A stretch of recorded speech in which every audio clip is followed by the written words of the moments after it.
Hello everyone, आज हम बात करने वाले हैं ग्लूकोमा के बारे में। ग्लूकोमा मतलब काचियाबिन या इसको काला मोतिया भी बोलते हैं।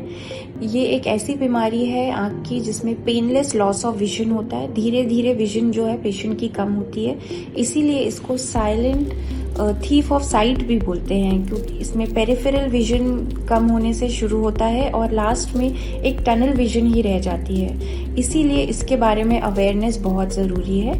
तो आज हम बात करने वाले हैं ग्लूकोमा के बारे में और इसकी कुछ बेसिक इन्वेस्टिगेशंस जब आप एक ऑप्थेल्मोलॉजिस्ट के पास जाते हैं तो वो आपको एडवाइस करते हैं।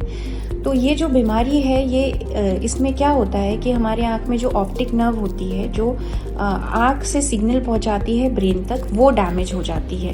जब हमारे आँखों का इंट्राऑक्यूलर प्रेशर रेज होता है तो वो एक दबाव बनाता है ऑप्टिक नर्व के ऊपर। इसको हम आम भाषा में बोलते हैं कि नस सूख गई है।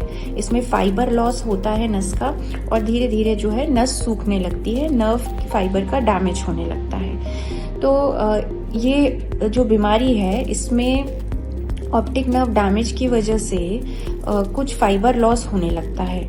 फिर आता है इसके कुछ इन्वेस्टिगेशंस। इसके बेसिक इन्वेस्टिगेशंस क्या हैं?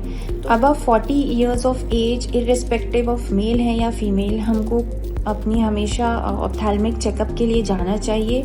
और उसमें इंट्रा ऑक्यूलर प्रेशर, जो आँख का प्रेशर होता है, जैसे हमारी बॉडी में ब्लड प्रेशर होता है उसी तरह हमारे आँखों का भी इंट्रा ऑक्यूलर प्रेशर होता है, उसकी जांच ज़रूर करानी चाहिए। तो मैं आज आपको बताने वाली हूँ कुछ बेसिक इन्वेस्टिगेशंस जो हम ग्लूकोमा में करते हैं। सबसे पहले जब पेशेंट आता है तो उसका विजन चेक होता है, फिर हम इनका इंट्रा ऑक्यूलर प्रेशर देखते हैं। इंट्रा ऑक्यूलर प्रेशर देखने के बहुत सारे इंस्ट्रूमेंट्स हैं, उसमें टोनोमीटर बोलते हैं उन इंस्ट्रूमेंट्स को। तो शॉर्ट्स टोनोमीटर हो सकता है, एप्लानेशन टोनोमीटर्स हो सकते हैं या नॉन कॉन्टैक्ट टोनोमीटर्स हैं।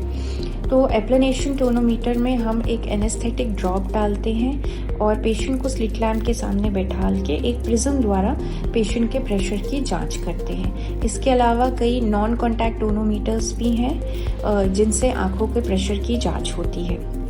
फिर नेक्स्ट आता है हम उनका ऑप्टिक नर्व एग्जामिनेशन करते हैं। तो पेशेंट्स को हम बोलते हैं कि एक ड्रॉप डाली जाएगी, तो उससे हम आपका जो प्यूपल्स हैं उनको डायलेट करेंगे और इसमें थोड़े टाइम के लिए पेशेंट को धुंधला भी दिखता है। ये सारा एक्सप्लेन किया जाता है पेशेंट को और उसके बाद हम एक लेंस द्वारा पेशेंट के पीछे के पर्दे की जांच करते हैं और उनका ऑप्टिक नर्व का इवैल्यूएशन करते हैं। फिर इसी प्रक्रिया में होता है एक एग्जामिनेशन जिसको बोलते हैं विजुअल फील्ड एग्जामिनेशन या पेरीमेट्री। पेरीमेट्री के द्वारा हम जो फील्ड लॉस है वो जानते हैं, क्योंकि हमने पहले भी आपको बताया कि इस डिजीज़ में विजन लॉस होता है जो कि पेरिफेरी से टनल विजन तक जाता है। तो हम इस टेस्ट के द्वारा पता करते हैं कि पेशेंट का विजन लॉस कितना हुआ है, फील्ड लॉस कितना हो गया है। तो ये एक कंटिन्यूस टेस्ट है। जिनको ग्लूकोमा होता है उनमें ये टेस्ट रिपीट भी किए जाते हैं ग्लूकोमा का प्रोग्रेशन जानने के लिए। फिर एक बहुत ही एडवांस्ड इन्वेस्टिगेशन है ग्लूकोमा की, ओसीटी। ओसीटी से हम फाइबर लॉस जो है, नर्व फाइबर लॉस कितना हुआ है ये हमें पता चलता है। तो हम ये पेशेंट को एडवाइस करते हैं कि आप ओसीटी करके दिखाइए। तो ओसीटी करने से हमें आपके पास भी एक रिकॉर्ड रहता है और हमें भी नेक्स्ट टाइम के लिए पता चल जाता है कि पेशेंट को जो हमने दवाई दी है उसका असर प्रॉपर हो रहा है कि नहीं। Do we need to change any treatment, do we need to change any eye drops, या तो फिर हमें सर्जरी की तरफ जाना चाहिए।